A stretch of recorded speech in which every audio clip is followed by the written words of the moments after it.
কিশোরগঞ্জের ভৈরবে পৌর শ্মশানে যাওয়ার রাস্তার বেহাল দশা। ৭০ থেকে ৮০ বছর পেরিয়ে গেলেও হয়নি কোনো সংস্কার। এতে মৃত ব্যক্তির লাশ সৎকারে দুর্ভোগ পোহাতে হচ্ছে হিন্দু ধর্মাবলম্বীদের। তাদের অভিযোগ, বিভিন্ন সময় শীর্ষস্থানীয় নেতৃবৃন্দ আশার আলো দেখালেও তা বাস্তবায়ন হয়নি। ভৈরব থেকে সিদ্রাতুল রশিদ পিয়ালের পাঠানো তথ্যচিত্রে আরও জানাচ্ছেন লিওন আজাদ।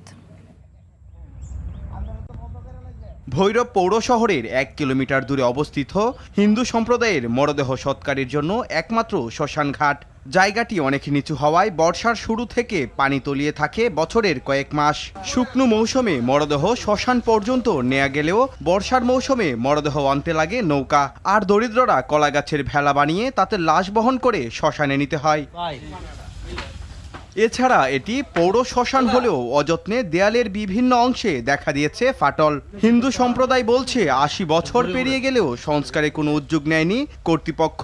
আমরা ৮০-৮৫ বছর আমার জন্মের পর থেকে দেখতেছি খুব কষ্ট করতেছে মানুষ, পানির লেগে আইতে যাইতে পারতেছে না। সবচেয়ে বড় সমস্যা হচ্ছে বর্ষাকালে নৌকা নিয়ে আসতে হয় আমাদের এখানে। তো বর্ষা সিজন ছাড়াও অনেক কষ্ট করে আমাদের এখানে আসতে হয় রাস্তাটা ভালো না থাকার কারণে।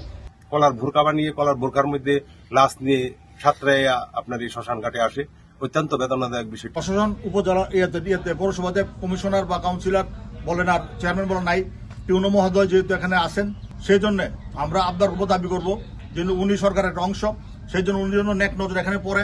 ভোগান্তি নিরসনে কার্যকর পদক্ষেপ নেওয়ার আশ্বাস এই নির্বাহী কর্মকর্তার।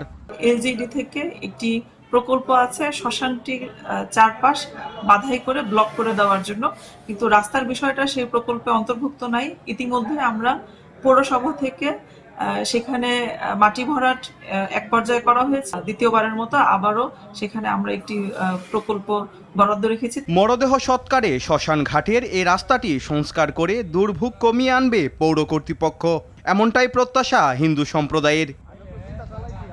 Leone Azad, RTV।